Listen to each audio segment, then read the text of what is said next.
Hey everybody, it's me, Alex Garcia, aka the COG, coming at you as always from comicbookclique.com to bring to you, you know what time it is. It's the best day of the week, everybody. Happy Wednesday. New comic book day is here yet again. The bell has been rung, and here I am to bring you a week's worth of comics that I was able to pick up this week. It's another good week of comics. Got a lot of big books, especially a book that everybody, I mean, everybody is reading at this point, right? We're going to start in DC because you know what we got to talk about. Absolute Batman, number 23, Scott Snyder, Nick Dragata, do it yet again. Here we have the introduction of the Absolute Clayface. And the way he shows up, whew, this book is not slowing down. It's not slowing down. It just seems to just ramp up and ramp up and ramp up. Absolute Batman is dealing with the ramifications of everything that's going on with the Absolute Scarecrow. And what way to make it worse? Let's introduce Absolute Clayface to make it worse. Bruce is just going nuts. He's convinced that all these things are connected and he's trying to find how everything matters into, I'm not going to say the revelation or possible revelation that happened. I don't think it's true. I think it's all just manipulation by the Scarecrow. There are a lot of things that have been happening since the Scarecrow showed up that I don't believe actually have happened. I think we're going to find out it's all fear toxin. But a lot of great things happen in this issue. It's creepy, it's cruel, and it just shows you how great this book is. Can't wait to see where this is going to go, and we're getting close to issue 25, and I think we're going to get even bigger things happening. Another great issue of Absolute Batman. Shocker. But let's check out Vertigo. Got another great issue of Bleeding Hearts. Bleeding Hearts number 7 from Dennis Camp and Stephen Morian. Guys, this book just gets better and better as well. This is holding down pretty much the entire Vertigo line for me right now. Vertigo line on a whole is, to me, holding steady beautifully, but Bleeding Hearts is the book you must be reading. It's a crazy take on the zombie apocalypse. We had a lot of big things happen, right? But we know that this zombie, Poke, has been helping out these humans. He's found that he has survived. He has pretty much shown that he is more on the human side than the zombie side at this point because he's got these new feelings that he didn't have for a long, long time. Crazy things happen in this issue. It was heartbreaking to see some of the things that happened in this issue, and I truly hope it's going to be okay, but it might not be, which is scary. But this is a great issue. Gory, bloody, heart-wrenching. Another solid issue from Dennis Camp and Company. If you're not reading Bleeding Hearts, get on the boat. Let's head over to Marvel. We have the conclusion to The Amazing Spider-Man Spider-Versity by Jordan Morris, Joe Kelly, and Perry Perez. Guys, I've been really liking this miniseries. This is the conclusion of this miniseries, where we have Norman Osborn looking at the group of spider power based people and saying, look, none of you are up to the name of Spider-Man, so I'm going to make you that way. He's been putting them through the woodwork in this training scenarios, and then finally we've had Carnage show up and just throw a wrench in all his training plans. He, for the sake of the Spider Kids, he lets Carnage take him over, and in this issue the team shows that they can handle big problems. Very cool conclusion. It was nice to see how it all wrapped up. The more and more I see Norman being a good guy, the harder it's going to be to see him become evil again, because it's going to happen. It's going to happen. But it's crazy how long it's been going on. This was a cool issue, and I liked the ending, which sets up a new status quo for a classic character. Cool stuff. Nice conclusion. Looking forward to see what else Jordan Morris does in his Marvel future. Let's check out X-Men number 35 by Jed MacKay and Tony Daniel. This is the prelude to the crossover DNX, which is going to be between X-Men and Fantastic Four, where what's happening is the chairman, the evil beast from the Age of Revelation future, has now come back and knows what he has to do in order to ensure that the Age of Revelation happens, and it happens the way he wants it to happen. Very cool stuff. the two beasts have a really, really good conversation.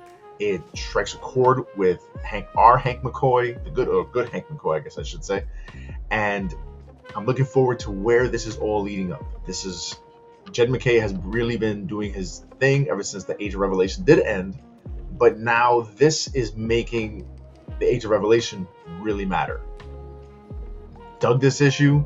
A lot of great conversations between Beast and Magic, as well as some of the other characters, and I really like the way it ends, because the chairman shows up to offer a certain character maybe something they've been missing. Really like what Jed's been doing on X-Men. And a book that's just been crazy good.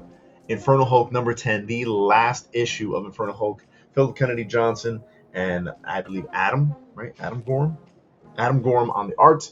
This is the final issue of Infernal Hulk. And now we're going to get a series of one-shots that are leading into the Infernal Hulk War, I believe it's being called. Great final issue that sets up what's to come nicely. You know, Bruce Banner recently discovered that he cannot become the Hulk anymore, so he has to figure out other ways to stop what's happening with the Hulk and this, monster king, I can't say the name, Saman Garu or something like however you pronounce it. Very cool stuff. Very cool ways that Bruce Banner shows that, he has to use his mind over the matter of the massive strength of the Hulk. Brother, or I should say Dr. Voodoo, also does some really, really cool stuff in here. Puts Bruce through the ringer, and in the end he comes out on top. Don't want to spoil it. Great stuff, and I'm looking forward to these one-shots and the eventual massive event that's going to just be crazy with what's going on in the pages of Infernal Hulk. Philip Kennedy Johnson, you got me buying Hulk. Great stuff. Let's jump over to Image. Newest issue of Transformers number 35. Robert Kirkman and Jason Howard continues to be on the art, and he continues to just do a great job. I forgot he was even on this issue. Yeah, I was flipping through the pages and realized, wait, this isn't Jorge Corona, this isn't Danny Warren Johnson. Jason Howard, he's doing just a great. You can see it's his own style, but he's doing his best to also make the transition smooth. Great stuff. I've been saying this for months. A lot of people are complaining that this book is kind of spinning its wheels. It's not. It's letting everybody else catch up while also setting up a lot of other interesting ideas in this book. I'm really, really digging this. I love Transformers, and for those of you who are getting bored with it, stand by. It's all tying together, and this is another issue where things tie together. We have the ramifications from the fight that ended in what seems like possibly bad ways for Scrap Heap. What's his name?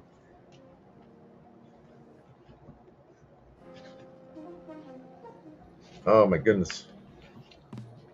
Shredhead. Oh my god, for Shredhead. Sorry guys, but great stuff happens. Aerial Bots and Thundercracker have very cool interactions with Skywarp. And again, everything's tying together. This ties in together beautifully with G.I. Joe. Stand by, guys. It's all going to matter. Hang on. The Energon universe has been going strong for 4 years, and it's going to keep going strong. So don't miss out. We also have the conclusion of the Who Are the Unbelievables crossover with $1 Trillion Kid and the Rockefellers and Hornsby and Halo. This is the concluding chapter, where in the last thing we saw is that the $1 Trillion Kid, his robot became overtaken by a virus. They have to overcome this virus in the robot in order to continue to help $1 Trillion Kid find his family. Jeff Johns and company, Peter Tomasi and Simeone and Lee. This is the part of Ghost Machine that appeals to families. I gave this crossover a chance to see if it would pull me into that. It didn't overall resonate with me, but I would still say for those who want these kinds of stories, this is good stuff. The artwork was pretty good, story's pretty good, and it sets up more to come in that part of the world in the unbelievables world of Ghost Machine. So if this is what you're looking for, don't miss this crossover and keep collecting this part of the Unnamed Universe. I'm going to stay in the Geiger Redcoat Junkyard Joe because I am loving that stuff. But this was all right. Maybe it's for you. Book that's definitely for me though. Dork, number 7, Brett Bean and Frank William. Guys, Dork just gets better and better every month. We had massive revelation recently. Dork finds out that Glowing Spear is his actual dad. This guy who's been pretty much hunting him from issue 2 or 3 that Dork thought he had killed, but it turns out he didn't. He finds out all these things about his family. And in this issue, it's a nice one and done where he's reflecting on, man, like, I can't believe that guy's my dad. But in this world of light and dark, where he is this mythical creature, even more mythical creature, everything's out to kill him. So even when he's trying to sit there and reflect on what is going on in his life, he's also still got to deal with massive issues. Great issue where everything kind of slows down, but not to a halting stop. Great issue, and the series just gets better and better. I'm really loving this world. Next up, we got Beast of Boriken, number 2 by Julio Anta and I can't remember this gentleman's first name, and Daniel Irizarry. Guys, the first issue, love the first issue. I'm really loving a series that just like honors my ancestry, and this is a great issue and series for that. In the last issue, we see that because of what's happening in Puerto Rico, it awakens this monster. The monster seems to have found a person in Loli, the character whose perspective we're seeing this all from. She's trying to understand what she saw. She goes to like a spirit woman, so to speak, who tells her, hey, you and this beast are connected and you have to help it find peace because it's there to protect the island, but the only way it's going to stop doing what it's doing is you need to help it. Cool stuff. It, like I said, just anything that resonates with the culture of Puerto Rico is very, very cool to see on the pages of comic books. It's not something I see very often. So if this is up your alley, I would highly recommend you continue to check out this book. So head over to Dynamite, where we have part 13 of the Thundercats Silverhawks crossover, Declan Shelby and Drew Moss. Guys, this is Declan Shelby's last issue. I didn't even realize it. We have a new creative team coming on. This ends well, but not how I would have wanted it to end, because I feel like Declan still has more story to tell. But I'm really liking this crossover. We still have 2 more parts. I'm looking forward to finishing this, and hopefully it's going to make me want to stay. But Declan and company have done such a good job, and this ends in such big, bombastic, spectacular fashion. I'm gonna miss it. So I don't know where I'm gonna stand with this series from here on in, but I've had a good time. Thank you for Dynamite for putting out this series for as long as you did between Thundercats and Silverhawks. Great stuff. Don't hesitate to pick up this stuff up, guys. And last but certainly not least, a book I was looking forward to just to talk about, guys, because this is definitely not for me. This is not a book I can continue to read, honestly, but we got Hello Kitty and Friends, Hello World from Maruko Tamaki and Cody Lemieux. This book is adorable. Guys, we need more kids reading comics again, and this is a great book to hand to a kid. It's got just adorable art, and if you're a Hello Kitty fan, because every one of these books actually comes bagged, because it also comes with these very exclusive stickers where the only way to get every sticker is to buy multiple copies of the first issue.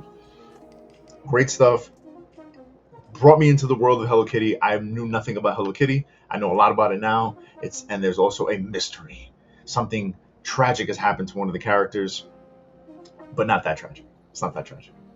It's cool stuff. Very cute. Guys, if you want to get your kids in the comics and this is the kind of stuff that they're into, I mean, it's Hello Kitty. Look how adorable this is. Look for this issue, and also try to collect the stickers. They're so cute. So guys, that's what I picked up this week. It was a great week. Lots of stuff I had to leave on the shelf because I just didn't have the time and the resources for it. But thank you as always for giving me your time. If you want to see more in-depth reviews of all these books and more, make sure you hit up comicbookclique.com, where our writing staff is constantly putting out great in-depth reviews for all these books that I give these little quick reviews on. Also, guys, don't forget to jump over to Dirt Sheet Radio. Covers all things wrestling.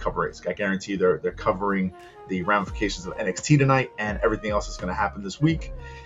And make sure you're following us on our X, our YouTube, our Facebook, our Instagram. And if you want to help us keep these lights on and help me keep buying these giant stacks of comics, head over to our Patreon at CBC Clubhouse. Guys, we really appreciate everything. We just hit 67,000 followers on Facebook.